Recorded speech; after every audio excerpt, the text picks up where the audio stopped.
করে মুসা আলাইহিস সালাম চলে গেলেন। আল্লাহর ওই আরেকজন পয়গম্বর হযরত খিজির আলাইহিস সালামের সাথে সাক্ষাৎ হলো। খিজির আলাইহিস সালামের কাছে গিয়ে মুসা আলাইহিস সালাম নিজের অবস্থান তুলে ধরলেন, নবী মুসা, আমি এজন্য আসছি কিছু ইলম অন্বেষণের জন্য। খিজির আলাইহিস সালাম বললেন, আপনি আমার সাথে সফর করতে পারবেন, কিন্তু আপনি তো আমার কার্যক্রম দেখে ধৈর্য ধরতে পারবেন না। মুসা আলাইহিস সালাম বললেন, আল্লাহর ইচ্ছায় আমি পারবো ধৈর্য ধরতে। খিজির আলাইহিস সালাম বললেন, তাহলে আমার সাথে রওনা করুন।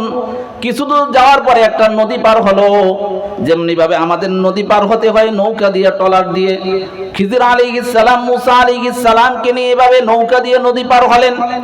নদী পার হওয়ার পরে ওই যে বালকটা নদী পার করে দিল, সে হয়তো খিজির আলাইহিস সালামকে চিনতো, এজন্য ভাড়া নেয় নাই। অনেক সময় হয় যে হুজুর দেখলে ভাড়া নেয় না, এমন হয় কি হয় না বলেন, যে হুজুর মানুষ, মসজিদের ইমাম সাহেব, সুতরাং হুজুরের ভাড়া দিতে হবে না, বা আরেকজন দিয়ে দেয়, এমন হয় না? খিজির আলাইহিস সালাম আর মুসা আলাইহিস সালাম পার হয়ে গেলেন, বালক ভাড়া নেয় নাই। মুসা আলাইহিস সালাম ভাবলেন, ছেলেটা তো অত্যন্ত ভদ্র নমনীয়, যে আমাদের কাছ থেকে ভাড়াটা পর্যন্ত নেয় নাই। যখন পার হয়ে গেল, হযরত খিজির আলাইহিস সালাম একটা কুড়ালের আঘাতে নৌকার নিচ থেকে একটা তক্তা ছুটাই দিলেন, নৌকার ভিতরে পানি ভর্তি হয়ে গেল, নৌকাটা ডুবে গেল। মুসা আলাইহিস সালাম তিনি হলেন জালালি মিজাজের মানুষ।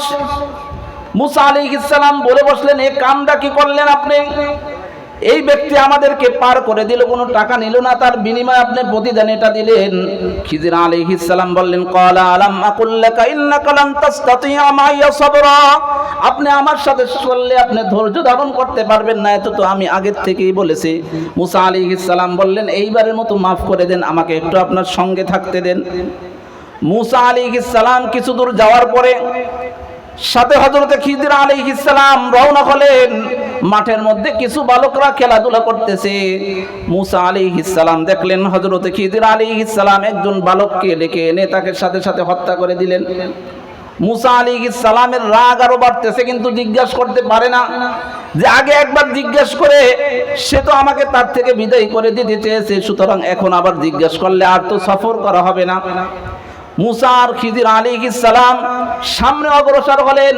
কিছু দূর যাওয়ার পরে দেখলেন একটা এলাকা, একটা দেওয়াল দিয়ে বেষ্টনী দেওয়া, বাউন্ডারি দেওয়া। খিজির আলাইহিস সালাম তাদেরকে বললেন, দেখো আমরা পথিক, আমরা মুসাফির, আমাদের জন্য খাবারের কোনো ব্যবস্থা নাই, আমাদের কোনো খাবারের জন্য কিছু দাও, কিছু আমাদের আপ্যায়ন করো, মেহমানদারি করো। এলাকার লোকজন বলল যে না, আমরা এই সমস্ত হুজুর মানুষ, এই সমস্ত আমরা পছন্দ করি না, এই সমস্ত হুজুর টুজুর দেখলে আমাদের ভালো লাগে না। এজন্য দেখবেন অনেক দোকানদার যারা আছে, অনেক সময় আমরা নিজেদের প্রয়োজনে গেলেও বলে যে হুজুর এখন দেওয়ার সময় নাই, পরে আসেন। তার মানেও মনে করে হুজুর মনে হয় চাঁদা আনতে গেছে, এরকম মনে করে। কি করেন অনেক দোকানদার, সমাজের অনেক দোকানদার দেখবেন বাজারে হুজুর মানুষ দেখলে হুজুর পরে আসেন, ও হুজুর দেখলেই মনে হয় যে ওর কাছে চাঁদা আনতে গেছে, এই ধরনের করে। ঠিক ওই সমাজের মানুষ এমন আচরণ করে বসলো কার সাথে? খিজির আলাইহিস সালামের সাথে। পেটে ক্ষুধা, মুসা আলাইহিস সালামেরও পেটে ক্ষুধা আছে। খিজির আলাইহিস সালাম নবী মুসাকে বললেন, আল্লাহর রাসূল পয়গম্বর, চলেন এই এলাকায় দেখতেছেন একটা বেষ্টনী, দেওয়ালটা পড়ে যাচ্ছে, চলেন আমরা একটু দুইজনে ধরে তাদের দেওয়ালটা একটু সোজা করে দেই। এই কথা বলার সাথে মুসা আলাইহিস সালাম রাগ বাড়ছে না কমছে? কথা বলেন না, রাগ বাড়ছে না কমছে? যে আপনি যে সমস্ত ঘটনা আপনি ঘটাচ্ছেন, কোনোটাও তো আমার তবিয়তের সাথে মিশে না।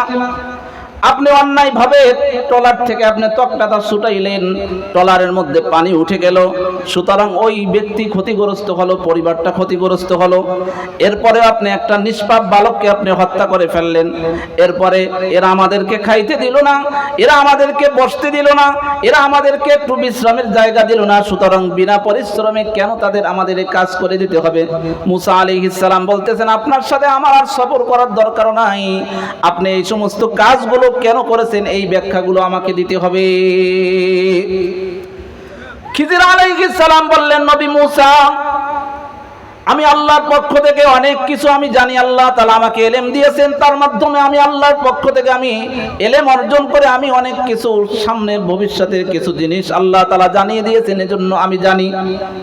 আমরা যে নৌকাটা দিয়ে আমরা নদী পার হয়েছি, আমাদের পরবর্তী কিছু সময় এই যে রাজ্যের যে শাসক আছে সে হলো বড় জালেম।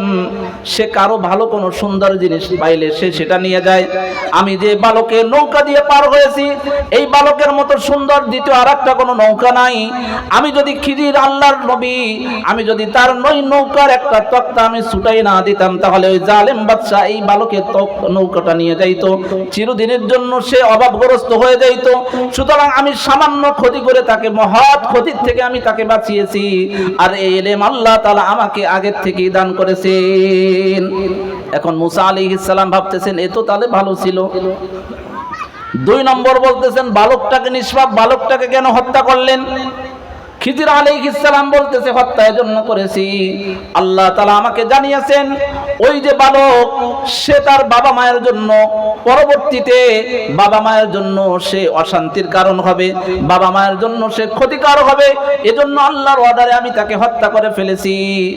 আর 3 নম্বর যে বাউন্ডারি আমরা ঠিক করে দিয়েছি, ওই এলাকায় একটা পরিবার এমন আছে, 3 পরিবার, যে পরিবারের সন্তানের বাবা নাই। সন্তান যখন মায়ের গর্ভে ছিল তখন বাবা দুনিয়া থেকে চলে গেছে, আর ওই বাবা ওই দেওয়ালের নিচে কিছু সম্পদ সন্তানদের জন্য আমানত রক্ষিত রেখে গেছেন। আর সন্তানরা এখনো ছোট ছোট, আর এই ওয়ালটা যদি এখন পড়ে যায় সমাজের মানুষ তাদের এই সম্পদগুলো নিয়ে যাবে। আল্লাহর অর্ডারে আল্লাহর হুকুমে এজন্য ওয়ালটা সোজা করে দিয়েছি, যাতে ওই সম্পদটা তাদের বড় হওয়া পর্যন্ত ওই ওয়ালের নিচে গোপন থাকে। তাহলে আল্লাহর বন্ধু হইলে সন্তান পরিবার পরিজনকে লালন পালন করে কে? আল্লাহ তাআলা বলেন লাকুমুল বুশরা